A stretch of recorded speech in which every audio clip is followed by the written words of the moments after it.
Heather had the gifts from the beginning, seeing, sensing, knowing, but life took her through the fire before she could fully own them. In this episode, we talk about what it means to remember who you are, not just spiritually, but in the mess of real life. Addiction, single motherhood, being kidnapped as a teenager. This is not a highlight reel. This is the sacred unfolding of someone who walked through it all and still chose healing. Heather now holds space as a hypnotherapist, medium, energy worker, and deeply intuitive guide. But what she shares here isn't just about her. It's about what becomes possible when we stop running from ourselves and start listening. This conversation lit something up in me, and I think it might in you too.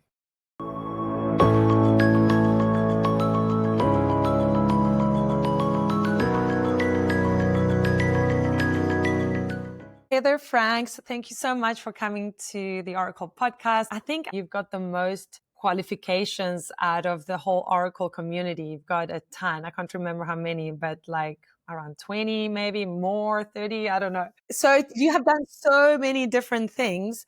And I'm wondering, what is it today? What's your main driving force in your life? What's your mission? Well, I would say my mission that I'm trying to accomplish is being able to bring as many tools as I can to use when I'm working with people. We're looking at the soul, we're looking at each other from a holistic approach. The reason that I have done so many things is because I love to learn. I love to expand. I love to grow. And I'm always so excited to have a new little tool in my toolbox to bring to the table, to look at what someone is bringing to me when they're wanting to heal, wanting to expand, wanting to grow. I know I love being able to use hypnotherapy, to be able to use energy work, to be able to use intuition. Maybe they're grieving and they need to connect with someone that they've lost for some closure. And I like being able to use astrology and look at the whole person and the whole picture, and to be able to pull from all of that, to be able to meet people where they are at. And I think that as I have continued to add different things and grow myself, I really feel like I'm able to give people more in the time that they spend with me. So, but it's also just a passion. I absolutely love the metaphysical universe. I absolutely love the healing arts. I love intuitive magic. I just love all of it. And as soon as I finish one thing, I'm always excited to learn more. So that's the story behind all of the different certifications, is really just a love and a passion for healing work, for the healing arts in general. It's so lovely when you know what your passion is, when you commit to it, when you walk your purpose, because it becomes fun, right? And you were saying about intuitive magic. What is that? Because I often think of, as I learn more and more about the universe, I kind of start waiting for magic to happen almost. That's where the level I'm at the moment. Is getting pretty exciting. I mean, I haven't been on the journey as long as you have in terms of understanding all of these different modalities, although I've been in it for quite some time now. But now I'm discovering further, and it is like magic. Tell me about that, or what is intuitive magic to you? Yes. So, I have had intuitive gifts since my first memories. If anything, throughout my life, I've had to learn to tone them down. And so I experience really beautiful things with people all day long, where they'll be sending me a text message and I'll send them a text with the answer before I've received the text. And it's just this being in the eternal now, being in the energy. I call it intuitive magic because I'm very intuitive, and I'm very telepathic as well. And so when I'm working with people, I deeply connect with them, and it feels magical when it's happening. I'm never ever like bored of it or used to it, and I never take it for granted. Like every single time I have a co-created and a shared experience intuitively with someone where they're spirit guides or we're having a psychic connection together that is very profound and very connected and feels really good, I'm in awe of it every single time. Wow. And I'm in awe of how magical human beings are as well. For example, I think guides and ancestors and mediumship is a really incredible thing that love spans dimensions. And through that cord of energy, like loving someone, we can literally connect with someone who is not in a body, not in this dimension anymore, because of that bond and that connection that we have. And I think that's pretty magical. And I also, thinking about the magic of our thoughts and how profound our state of mind is, and how when we're in certain state of minds, whether that's, a really positive state of mind or a really troubled state of mind, we are literally magnets for more of that energy. When Yeah. I'm having a bad Yeah. day, I'm so like energetically powerful. Like I will magnetize more bad day. When I'm having a great day, it's like I magnetize so many good things. And so for myself, I have to be so careful about my state of mind and my thoughts and my energy, because we're just like magnets. And I think it's fascinating and magical. So I'm pretty enamored with just like the magic of life and just how magical intuition is in our clairs in general. I love it. I feel your passion. I feel your enthusiasm. But if all of this is true, how come more people are not doing it? How come more people are not looking into themselves, looking inward, doing all of these practices, meditating, connecting, blah, blah, blah? Yes, there's a lot. And of course, we know there's an awakening happening. Certainly, there's more and more people in the world, which is great. But you would think that if this is going to solve all our problems in a way, we'd put all the emphasis in it and be the first thing, and then work, blah, blah, blah, blah. I feel like there has been a great forgetting on this planet. And I feel like there's been a lot of forbidding people from believing in their own connection with the universe, and for believing that we all have these incredible intuitive gifts and that we are multidimensional beings. And so I think that those of us who are remembering this first, or we're just born where we were not able to escape it, it's like we're volunteers. I love Dolores Cannon, and I love her work in talking about volunteers and starseeds and things like that who have come to help with it, with the planetary awakening, just to remind everybody that we are spirits driving a body. All of this stuff that we're doing, it is our actual natural state. Being human is the new awkward thing, but we're literally energy, spiritual energy driving a human body like an avatar. And so it really is just helping to remind people that we all have this. People doubt themselves and they think it's something for just certain people, but if you probe and you like do a little digging, most people have had some kind of experience through their life that they can't explain, whether it was feeling energy. So many people have claircognizance, like an intuitive knowing. So many Yeah. people are dreamers. And so when you really dig, even people who feel fearful or doubtful of just the magic of the universe and the magic of intuition, if you do a little probing, they've got something and they just discount it. I think it's funny that the rest of the world isn't as obsessed with it as I am, because I think it's the most interesting thing. But that's probably what one of my special mission and purposes for this lifetime is to be obsessed with all of it, so that I can passionately share and bring curiosity and interest to those that need my particular energy to activate them. I've interviewed so many practitioners that were also super intuitive as kids, but then they shut it down because not everybody was seeing what they were seeing or feeling what they were feeling. And they realized, okay, this is a bit weird and whatever it might be, right? And then eventually they had to come out but I think you never left, right? You stayed. Am I right? Or maybe I'm wrong. I don't know too much.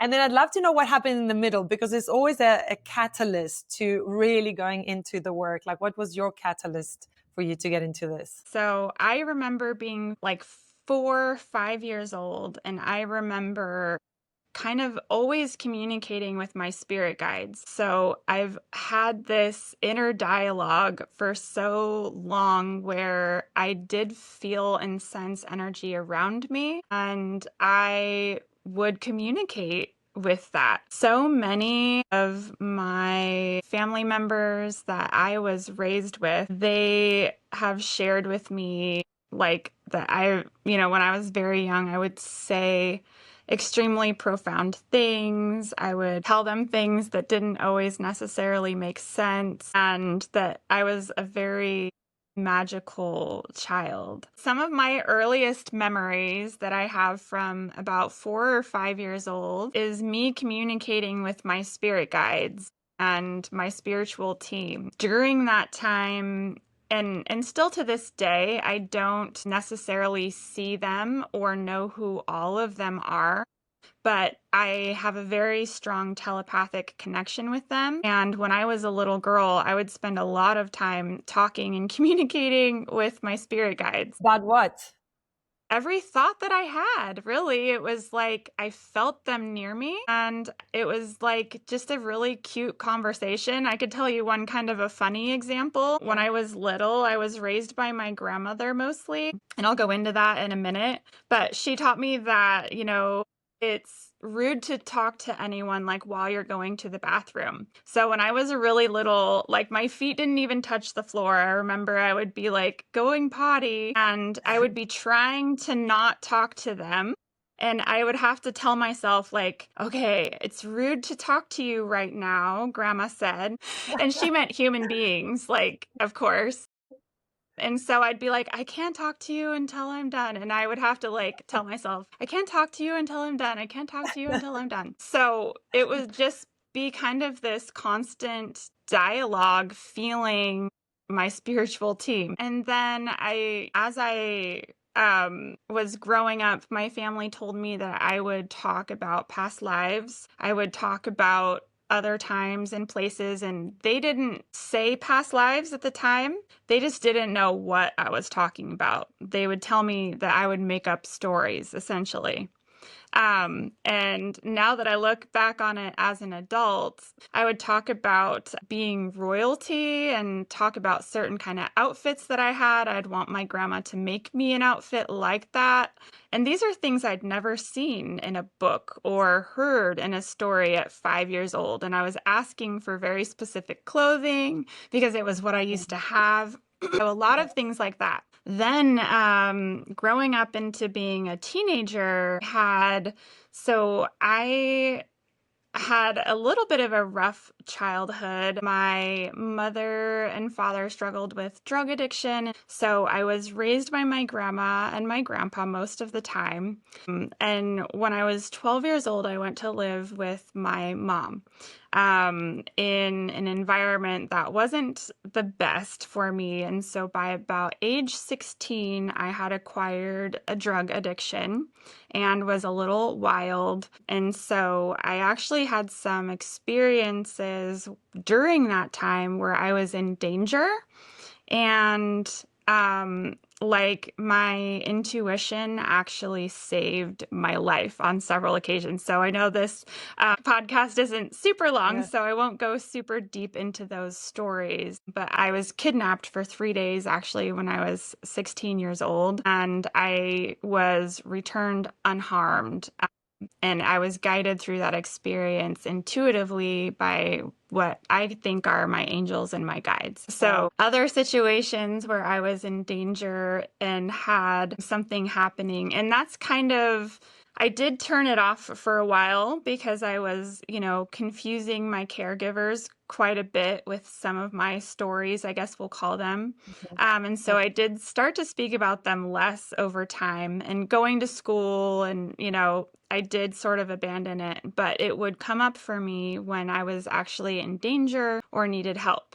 I would have very profound experiences that guided me to safety. So that's how it would kind of pop up for me from the age of, I don't know, maybe 8 years old to 25 or so. From age 16 to 25, I struggled with drug addiction due to personally think being an empath and intuitive. And I believe in many ways, I was trying to quiet all of that down for a time in some respects.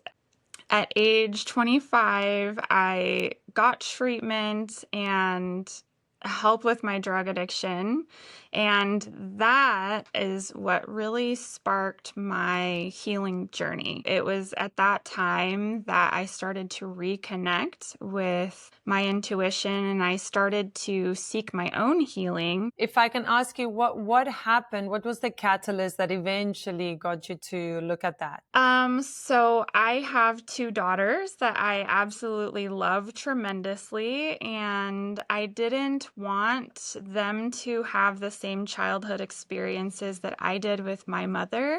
I wanted them to have a much better life and a much better childhood. And so that was the catalyst that brought me to seek healing. And I also got in a lot of trouble on several different occasions, and I wanted to no longer be experiencing that as well. I wanted to just have a good, happy life, a healthy, happy life. So it was just the desire for myself to be healthy and happy, and for my children to be healthy and happy. Did you have help at the time, or did you just rely on yourself? I ended up getting in a bit of trouble, and that was the catalyst that ended up getting me a year worth of treatment, like a year-long treatment program that was completely transformative. So I was ready, and I did want the help, but it was a little bit of a catastrophe of my own making that did lead me to end up getting that help. Since then, you've done so many things. What was the first thing that you got into, and how did that snowball into all the things that you do too? Because you do things online, but you also do in-house sessions, and you've got this amazing room with gongs and crystals and all kinds of things. That space there looks incredible. Yes, so that's a bit of a fun story. So after going through treatment, I started college, and I got a business degree, a 4-year degree. After that, I was an artist. So I opened up a store in the town where I live, and it was art and refinished furniture and kind of home decor and different things like that. I ended up sort of exhausting, like, when something naturally comes to an end. I was like, I'm supposed to be doing something, and I don't know what it is. And so during the process of actually closing down my store, I found a YouTube video. Her name was Allison Coe, and she is a quantum healing hypnosis practitioner, and she was sharing a hypnosis session that she had done. I sat there and I listened to the entire thing, and I think before she was even done telling her story, I had signed up for Dolores Cannon's level 1 training. Literally after watching that video, I was like, I know what I want to do. I'm going to transition into doing healing work. Concurrently to taking her class, I also took traditional hypnotherapy training because I didn't know how busy I was going to stay doing Dolores Cannon's quantum healing hypnosis. So I got trained in traditional hypnotherapy as well, so that I had a variety of things to offer people. I opened up a little office space that was about the size of a closet almost. It had space for a massage table, 2 chairs for kind of chatting, a shelf with 1 crystal, and that was it. And where is this, by the way, so that people listening know where you are? Yes. So I now have a wellness center, and I'm based out of McMinnville, Oregon. I do meet with people all over the world online as well, but probably Yeah. 50% of my work is actually done in person here in McMinnville, Oregon. And then through all the things that you've done, all the qualifications that you've gotten since then, which has been the most impactful for you and why? It all really kind of took off with Reiki. So right after opening my practice, doing hypnotherapy and quantum healing hypnosis, I did start to get busy right away.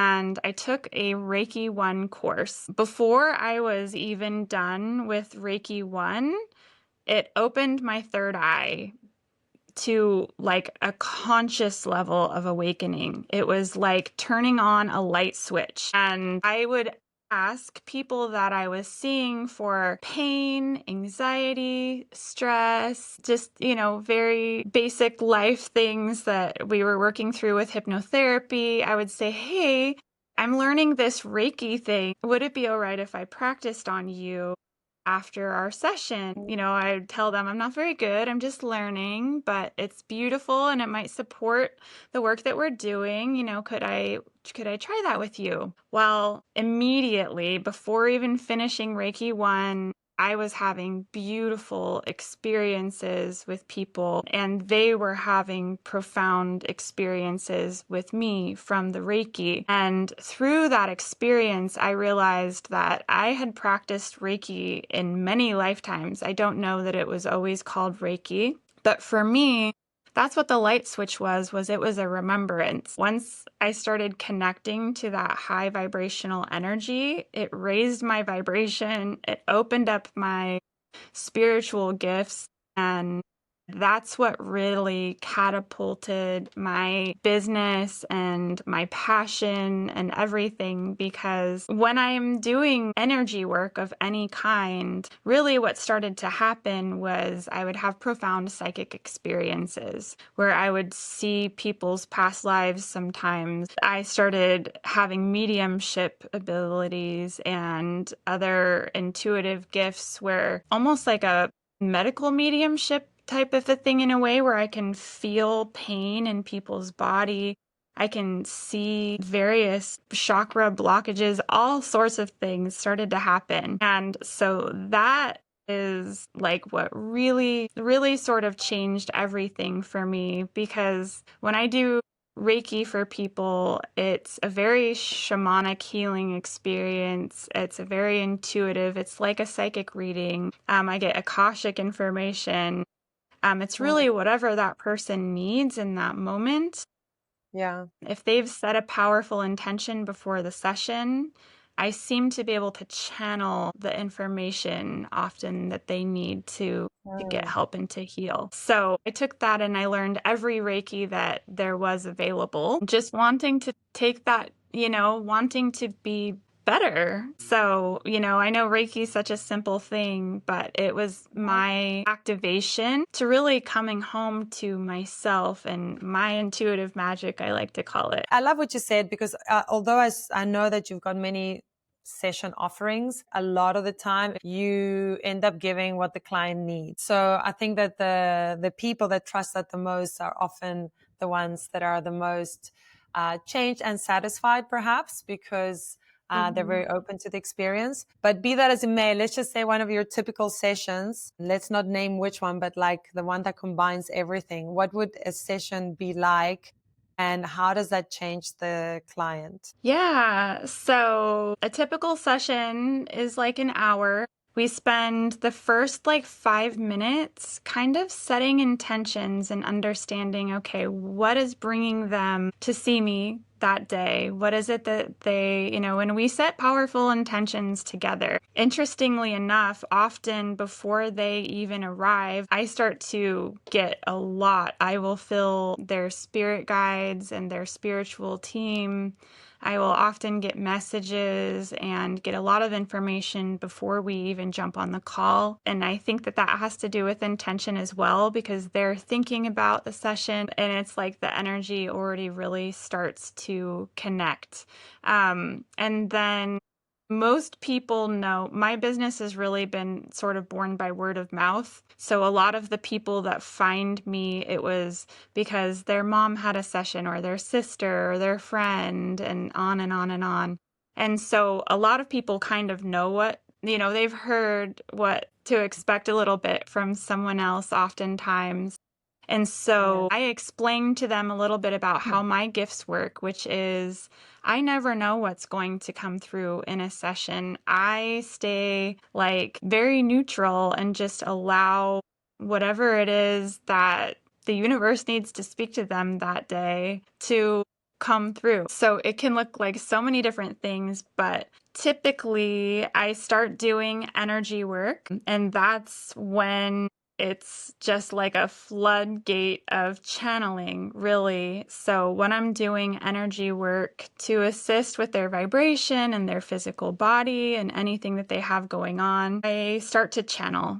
And it just starts flowing through me, messages, guidance, mediumship, information about where energy is in the body, or I'll be drawn to various parts of the body where they hold different energy. Sometimes I will see past lives. I never know.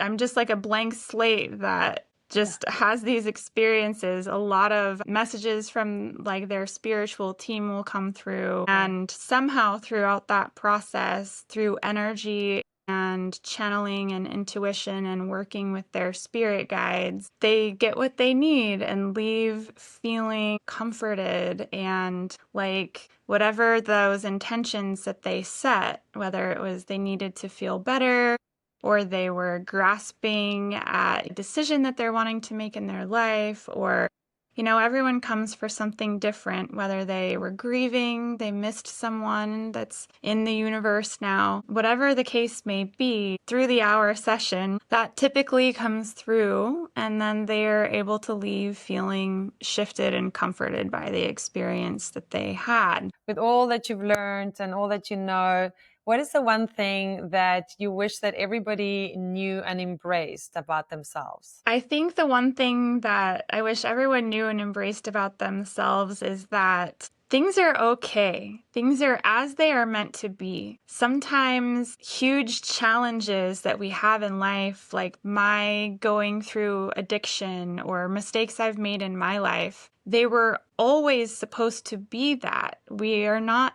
meant to be perfect. And sometimes we beat ourselves up so much when some of the experiences that we have in life are an activation meant to teach us something or lead us to the highest timeline available to us. And so I think one thing I just wish people knew is that we don't need to hang on so much to things that we perceive that are wrong or bad. Sometimes when even people leave our life, I've learned that is divine protection, and they're creating space and room for the people meant for us in our life to come in. And so I guess what I'm trying to say is being able to let go and to not hold on to what we perceive is right or wrong or good or bad, and to know that we are always exactly where we are meant to be, and it's always leading us to what is perfect and perfect divine timing, I believe. I believe too, and thank you for saying it so nicely and for reminding all of us, myself included, because we forget every single day, or we just, we get caught up, and then we have to remind ourselves. So it's a beautiful reminder. And it's true. So thank you. And thank you for being on Orykl. And thank you for doing the work that you do and following your path and helping so many people. Thank you for having me. And this was a lot of fun. And it was great to see you again and get a chance to chat and kind of deepen our connection as well. So thank you.